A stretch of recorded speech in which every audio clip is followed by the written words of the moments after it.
All right, the Lakers are the biggest favorites of the night, -7 against the Suns. Chase or fade that they cover this spread, Nick?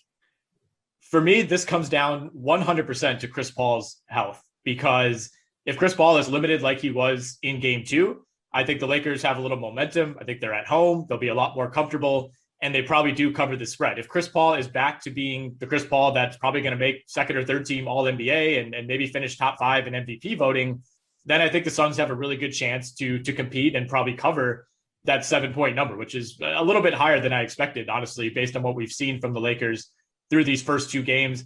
You know, earlier in the show, Kenny hit on how big of an issue the Lakers shooting has been. They're shooting 32% on what NBA.com/stats defines as open or wide open shots. They're 3 of 18 from 3 on shots that are defined as open. That's far and away the worst of any team in the playoffs. Guys like Kyle Kuzma, Wes Matthews, Alex Caruso, KCP, Taylor Horton-Tucker, all those guys have been horrendous so far for the Lakers. So there's a chance they turn that around at home. Maybe the law of averages implies that they'll kind of come back to the mean. But if those guys aren't hitting shots, it's just really hard for the Lakers to score.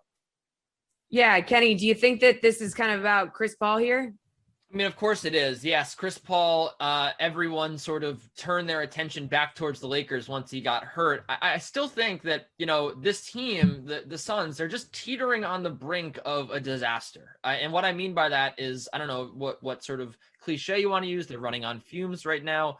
But when you look at how this team is staying in these games, and, they did end up winning game 1, right? But it's a different team now without Chris Paul, or at least 100% Chris Paul.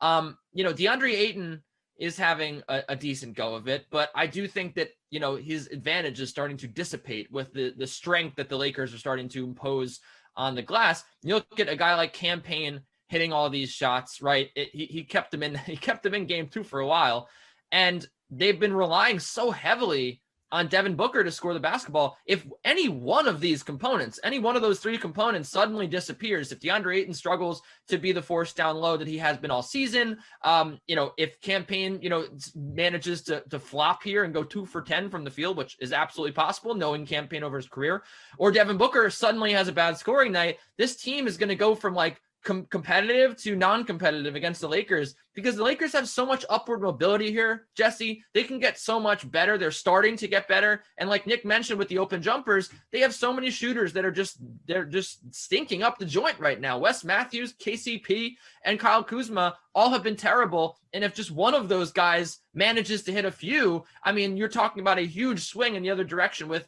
the Suns. Maybe they lose one of those key components there, which hasn't really been a consistent thing all season long. And maybe the Lakers get one of their shooters to start stepping up. I think that this could completely turn, and the Lakers could win a huge, huge game here in huge fashion.